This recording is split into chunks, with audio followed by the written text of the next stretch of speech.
corretora, um banco, que seja. Eu vou dar um exemplo da onde eu comecei e tanto que eu tô lá até hoje. Eu comecei no Banco XP, que é a plataforma da Rico. Você vai ter que baixar aí no seu celular. Rico, mas tem Rico XP. Rico XP é a mesma coisa, velho. Tô ficando doido. Aí tem BTG, tem Itaú, tem Nubank, tem várias plataformas. Você vai criar aí a que você mais se identifica, que a interface vai ser mais fácil para você, entendeu? E tem que ser uma de confiança, cara. Não adianta você pegar esses bancos novo digital aí que tem investimento de não sei o que, tem Bitcoin, tem não sei o que. Então sai dessa, pô. Pega uma corretora que já tem um histórico bom, que tenha nome, entendeu? Que faz isso já há algum tempo e tá há bastante tempo no mercado, né? E vem sempre crescendo, porque muitas corretoras, apesar dela oferecer muitas coisas, porque é muito complexo eu explicar tudo num vídeo só, então a gente tem que começar do começo mesmo e eu não posso estar abordando muita coisa porque vai ficar muita informação para vocês. Mas, enfim, escolhe lá seu banco e abre a conta. Eu vou deixar o link da minha indicação aí da XP, que eu uso a XP para fazer os investimentos, tanto que eu vou mostrar bastante para vocês na tela aí, aqui nos vídeos, algumas transações, como funciona para começar a investir lá, mas isso daí já é temas para próximos vídeos. A gente aqui vai tentar abordar o tema de como começar uma carteira, beleza? Antes de mais nada, eu quero que vocês sigam aí, compartilhem, deixem nos comentários aí, beleza? Segundo passo, você tem que ter algum valor para investir. Mas eu não tenho dinheiro, mas eu não sei o que, tô cheio de dívida. É igual o que eu falei no vídeo anterior. Primeiro você paga suas dívidas e quando sobrar alguma coisinha, você guarda. Que é daí que a gente vai começar, do começo, igual eu sempre falo, sempre estou abordando. O mais importante é começar. Valor para investir, não precisa, mas eu preciso de 10 mil, 100 mil, 50 mil para investir.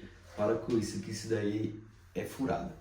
Quanto antes você começar a investir, é melhor ainda para você, porque o tempo, quanto antes você começar, mais cedo você termina a sua jornada, né? Mais tarde é embaçado.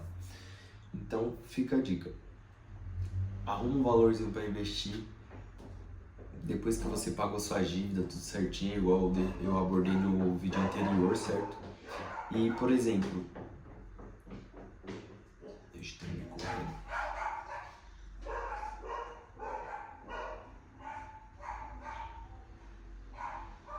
Cacholate, né? Papagaio falando daqui a pouco. Vamos lá. Uma dica que eu dou pra vocês, por exemplo, vai começar a investir agora. Vamos montar uma carteira? Vamos montar uma carteira. Quanto que eu preciso ter para montar uma carteira no começo?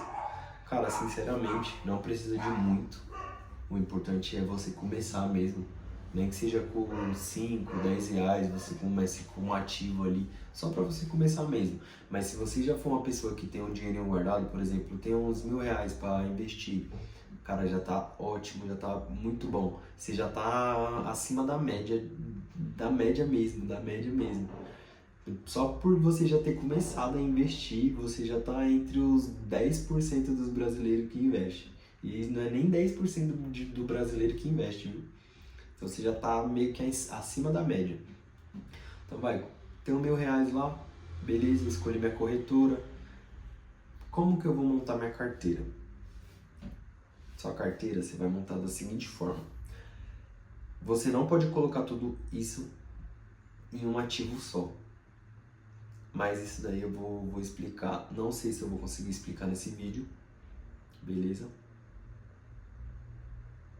Não, acho que dá sim pra me explicar. Gente, é só um exemplo, tá? Vamos supor, você tem lá os seus R$ 1.000. Ah, vou começar com 1.000. Beleza, você tem R$ 1.000 lá. Então a gente não vai colocar tudo isso em um ativo só. Ah, mas o que é um ativo só? Um ativo só, por exemplo, vou colocar tudo em fundo imobiliário. Às vezes já está começando tudo errado. Então, tipo assim, tem a diversificação. Por exemplo, estou começando agora, não entendo muito. Então, cara, já que você não entende muito, vamos começar da seguinte forma. A gente vai diversificar sua carteira, por exemplo.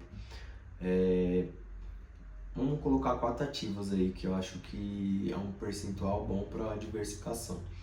Primeiro, a gente pode começar aí com fundo imobiliário. A gente pega lá 250, põe fundo imobiliário. Mas qual fundo imobiliário eu compro? Não sei o que. Esse daí já é tema para outro vídeo.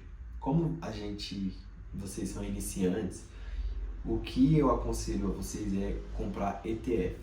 Um ETF de fundo imobiliário. Porque esses ETF, o que ETF significa? É como se fosse, por exemplo, eu já invisto há algum tempo, eu tenho conhecimento, aí eu monto uma carteira só de fundo imobiliário, tipo, só os melhores. Pego o fundo de papel, de tijolo, de logística. Então eu monto meio que uma carteira dos melhores fundos, no caso, que é dos fundos imobiliários, e isso vai ser um ETF de fundo imobiliário, certo?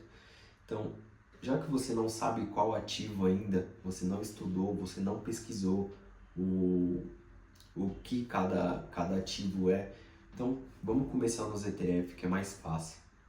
E você não vai precisar saber de nada por enquanto, mas é bom você saber, né? Quanto mais conhecimento você tiver, melhor vai ser, menos taxa de corretagem você vai ter, que já é outro tema também, é muita coisa para quem está começando. Então esses ETFs são basicamente isso. Vamos explicar de uma forma mais fácil. Eu tenho aqui na minha mesa aqui, fui na feira e tem uma cesta aqui, uma cesta de legumes, uma cesta de frutas e uma cesta de vegetais, por exemplo. Mas eu não sei qual vegetais tá bom, qual legumes, qual as frutas que tá boa. Só que já tem a cesta montada aqui. Então você só vai comprar a cesta, mesmo que você não sabe escolher fruta nem nada. Porque o cara já escolheu a cesta, ele já montou a cesta. Então, tipo assim, o ETF é a mesma coisa. Vai ter pessoas por trás disso, empresas, corretoras e o pessoal que organiza esse ativo, basicamente, que é o ETF, e já vai estar tudo pronto lá para você. É só você colocar o dinheiro lá e esperar cair os rendimentos. Um ETF é basicamente isso, para explicar de uma forma mais fácil e mais prática para vocês que estão começando. Mais para frente a gente já vai mudando o modo de falar, já vai entrando nos detalhes mais assim, como que eu posso dizer, mais específicos. A gente vai ter umas explicações melhores, mas como tá no começo aqui, para não ficar muito difícil para vocês entenderem, então a gente vai começar dando esse tipo de exemplo. Então beleza, 250 a gente comprou um ETF de fundo imobiliário, certo? Certo. E o restante do valor, a gente faz o quê? Pega mais 250 e coloca em algum CDB. Mas o que é CDB? Vai ter vídeo também explicando o que é CDB, o que é CDI, o que é não sei o que. Então a gente vai pegar um CDB lá, que é tipo você vai emprestar o dinheiro pro banco. Seu dinheiro vai ficar lá pro banco e ele vai te pagar uma porcentagem em cima do seu dinheiro que tá lá. Porque o banco faz o que no CDB? O dinheiro que você pôs no CDB, o banco usa esse dinheiro que basicamente ele vai emprestar para outra pessoa, essa pessoa vai pagar mais juros em cima desse dinheiro, aí o banco fica com a margem dela e repassa um valor para você. Então esse é o CDB. Então a gente coloca lá, mais 250 CDB. Mas e os outros? Falta 500 ainda. Calma que a gente vai chegar lá. Aí a gente vai comprar outro ETF. Só que esse ETF já é mais complicadinho, porque esse ETF a gente vai dolarizar ele. O seu patrimônio ele não vai ficar só no Brasil, ele vai ser dolarizado, entendeu? Então a gente vai comprar outro ETF com as melhores bolsas americanas, no caso, entendeu? Mais pra frente eu vou dar as dicas, vou passar alguns exemplos e alguns que eu tenho na minha carteira. Então, a gente já tem os ETF, a gente tem o CDB e a gente já tem o ETF dolarizado, certo? Sobrou mais 250. Esses outros 250, o que a gente faz? A gente vai comprar, basicamente, um tesouro pré-fixado. Como se fosse um CDB, mas ele já vai ter a taxa embutida anualmente. Por exemplo, eu vou comprar aqui um Tesouro Selic que vai vencer em 2040, por exemplo, só que com a taxa fixada de 12% ao ano, por exemplo, 10% ao ano. Então, tipo, a gente acabou de montar uma carteira com 4 ativos, basicamente um risco aí bem pouco, tipo, é uma carteirinha aí de vovó para quem tá começando, né? E basicamente é isso, a gente dividiu os nossos investimentos, certo? Em 4 ativos, basicamente. Dá para diversificar mais e de uma forma melhor. Só que para quem está começando, eu começaria dessa forma. ETFs, tanto no fundo imobiliário quanto na bolsa americana, e um CDB para não ter tanta volatilidade na carteira, e o outro que eu falei era o quase que não sai. Então a gente pega o pré-fixado também para não ter muita volatilidade e a gente começar a caminhar ali, não se assustar nesse começo que eu sei que é difícil. Vamos lá. Agora, terceiro passo. E esse é muito importante também. Na verdade, tudo é importante. É que um vai puxando o outro. Mas vocês vão começar a entender com o passar dos vídeos aí, das explicações. O terceiro passo é muito importante. Por exemplo, beleza, a gente montou aqui nossa carteira com 4 ativos, certo? A gente tem R$1.000. Mas quanto que você vai aportar por mês? Aí é que tá. Ah, mas por mês só tá me sobrando 50, R$100. Cara, se tá sobrando isso pra você, beleza, não importa o valor, não precisa ser mais R$1.000 todo mês. O importante é você começar. Você começando, você vai criar um hábito, entendeu? Você vai criar um hábito, você vai começar a ver o dinheiro render ali na sua carteira, você vai começar a ver o dinheiro trabalhando para você e não você ficar refém do dinheiro igual a gente sempre foi a vida inteira. Então é isso que eu quero passar para vocês. Terceiro passo desse vídeo, então, a gente definir um valor para investir. Ah, mas no começo é mais difícil. Eu sei, para mim foi assim também. Eu comecei com valor, tinha mês que eu não tinha mês que eu tinha um pouco a mais, então eu aportava um pouco a mais. E a gente vai chegar nos detalhes muito importantes também sobre essa questão de valor fixo de aporte, beleza? Mas por enquanto é isso. Predomina lá um valor que você consiga todo mês, nem que seja no começo ali R$100, porque R$100 não vai fazer diferença nenhuma para você, nem 100 nem 50. Gente, isso eu tô falando de 100 e 50 porque eu quero meio que alcançar pessoas que têm basicamente o mesmo custo de vida que eu, basicamente pessoas que vêm do mesmo padrão de vida, entendeu? Porque quando a gente fala de investimento, o pessoal fala sempre de aportar 1.000, aportar não sei quanto, e tipo, acaba meio que afugentando as pessoas. Então vamos usar valores específicos assim pra gente. Daqui basicamente uns 2 anos isso daí pra gente já vai ficar bem distante, entendeu? Tipo, 50, R$100 já vai ser barato, conforme vocês forem acompanhando aqui o canal, né? Mas eu tô usando esses exemplos de valores baixos porque é uma realidade que é minha também até, só que como eu já tenho uma experiência a mais, então eu já tenho um dinheiro guardado, um dinheiro investido, então pra mim já mudou um pouquinho. Assim como pra vocês, eu pretendo que vocês enxerguem dessa forma mais pra frente. mas vamos colocar basicamente assim, pra gente poder começar, porque eu tenho muitas pessoas que tipo, nem começou ainda e não sabe por onde começar, por isso que eu tô fazendo esses vídeos. E eu espero alcançar muita gente e ajudar muita gente por aqui, né? Basicamente uma missão, né? Mas é basicamente isso. Voltando aqui para o resumo. O terceiro é estipular um valor de aporte. R$100, vamos colocar aí os R$100 todo mês. Ah, o pagamento caiu, cara, separa ali R$100. Ah, mas R$100 dá para me fazer tal coisa ali. Mas guarda ali os R$100, começa a criar um hábito. Ah, mas aí eu coloco 100 na onde? Aí, como a gente já está com 4 ativos, a gente vai diversificar. Ah, esse mês eu vou comprar mais R$100 de ETF.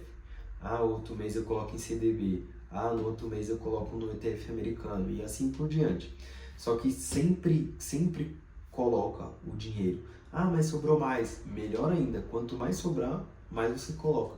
E você vai criar um hábito que tipo chega a ser um hábito meio que viciante, porque você vai começar a ver o seu patrimônio crescer, você vai ver o seu dinheiro lá rendendo, nem que seja pouquinho, porque sinceramente esses valores que eu tô falando aqui, a gente fica até triste no começo assim, mas depois quando passa um tempo, cara, aí você já não quer mais tirar o dinheiro dali, você já faz de tudo para não mexer em nada, só aportar mais, mas isso vem com o tempo, entendeu? A gente já falou o quarto aqui, eu já pulei o quarto, que foi a diversificação dos ativos, no caso. E o quinto, e também é muito importante, você, nesse meio tempo, como a gente já está falando aqui de pessoas com padrão de vida mais inferior, da gente mesmo, né? Que a gente conhece. Criar uma reservinha de emergência. Meu, isso daqui é muito, mas muito importante. E tanto pra mim, eu já peguei como exemplo isso, porque uma vez aconteceu comigo. Então, tipo, eu tô falando, tipo, a minha vivência, né? O que eu passei. Por exemplo, eu tinha um valor X guardado já, investido. Já investia Quando eu comecei com fundo imobiliário e, na verdade, eu comecei com criptomoeda. Só que aí, criptomoeda já era outra história. Aí eu falei, meu, esse daqui é muito arriscado. Aí eu fui para outra área. Foi o fundo imobiliário. Comecei com fundo imobiliário, já tinha um dinheirinho lá. Só que, como a gente é iniciante, a gente também não sabe fazer as coisas tudo certo. E tudo meu era no fundo imobiliário. Tipo, eu não tinha diversificado os ativos. Eu só coloquei lá porque eu vi um vídeo e, não, você tem que ter tanto para render tanto. E eu tinha essa tese, não estudava nem nada, mas tipo, eu já tinha começado. Então, tipo, eu fiquei um ano aí com esse dinheiro guardado, não tinha reserva de emergência nem nada. Aconteceu alguns imprevistos, meio que eu saí do meu emprego para ganhar menos, para trabalhar para mim. Então, meio que eu acabei tendo que resgatar esse dinheiro, sendo que o meu dinheiro todo já estava lá há algum tempo, e como eu tinha comprado num preço, aí tinha caído, então tipo, eu já tinha perdido um valor considerável do meu patrimônio, e mesmo assim eu tive que resgatar. Então, tipo, meio que eu voltei pro zero.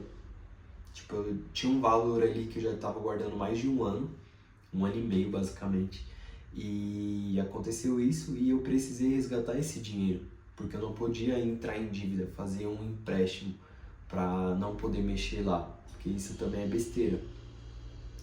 Agora ligou o negócio ali, o barulho. Então, tipo, foi uma coisa que me abalou bastante e, sinceramente, eu fiquei muito chateado. Eu achei que eu não ia conseguir mais, tanto que eu parei, eu fiquei um mês sem aportar nada, porque eu falei, mano, eu não vou conseguir mais. Então, tipo, a reserva de emergência vai te ajudar muito numa situação dessa. Tipo, perdi o emprego, ou aconteceu alguma coisa de saúde, tive que ficar um tempo afastado. Cara, uma reserva de emergência. Mesmo que você não tenha nada ainda, mas comece a guardar, tipo, eu vou aportar 100 por mês, mas eu guardo 50 na reserva de emergência, entendeu? Isso vai agregar muito pra você. Igual comigo não foi assim. Então, tipo, eu tive que aprender na marra. Então, tipo, hoje em dia eu tenho uma reserva de emergência por ter passado por essa situação. E como que eu passei por cima dessa situação? Com o tempo, eu comecei a trabalhar mais, apareceu mais serviço, isso eu trabalhando pra mim. O meu custo de vida, eu dei uma diminuída no custo de vida, tipo, eu cortei muita coisa que eu fazia, que no outro serviço que eu tinha eu ganhava um dinheiro melhor, tipo, eu cortei basicamente 50% do que eu fazia, tanto que quando eu trabalhava pra mim, eu não ganhava nem um terço do que eu ganhava lá. Já começa por aí. Mas mesmo assim, com toda a dificuldade, eu voltei a aportar e isso parece que abriu até minha mente, porque o que aconteceu? Por eu não ter uma reserva de emergência, eu já ter guardado um dinheiro fazia 1 ano e meio mais ou menos, e eu ter perdido tudo basicamente para pagar dívida, para comprar coisas para dentro de casa, essas coisas. Então, tipo, eu falei, cara, se eu conseguir uma vez, eu consigo de novo, só que dessa vez eu vou fazer diferente. Então, eu comecei a estudar, comecei a diversificar minha carteira. Então, tipo, quando o ativo caía, aí não balançava muito minha carteira, às vezes eu rendia mais, entendeu? E, tipo, eu nunca vendia. Montei a reservinha de emergência de novo, se precisasse. E tamo aí até hoje. Esses tempos usei minha reserva de emergência de novo. Então, tipo, só que não me afetou em nada nos meus investimentos, não tive que me mexer em nada, absolutamente nada. E já retomei de novo e eu vou dar muitos exemplos do que eu passei, do que eu passo com os investimentos para vocês também ter uma noção de como que funciona. Então, fica essa dica aí. Reserva de emergência vai te ajudar muito lá na frente. Mesmo que você tenha pouco, mas às vezes o pouco vira muito, entendeu? Mas é isso, vamos lá. E vamos ver se eu tô esquecendo alguma coisa aqui. Vamos ver na minha colinha aqui.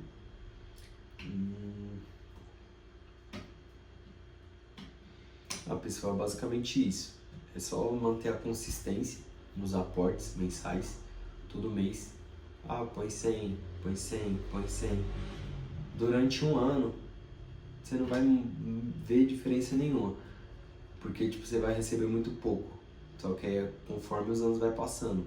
Só que com isso, você vai adquirindo conhecimento. Você não fica só, vou ver o vídeo dele, vou ver o que ele comprou e... Não, você vai adquirindo conhecimento. Você adquirindo conhecimento, cara, você vai voar rápido. Ó, as coisas mudam assim, ó. Se eu tivesse a cabeça que eu tenho hoje, há 3 anos atrás, eu acho que eu já tinha muito mais dinheiro do que eu tenho. Mas aí eu vou ajudar muita gente ainda com isso. Beleza? Espero que vocês me sigam aí, compartilhem. Espero que gostem do vídeo. E até a próxima.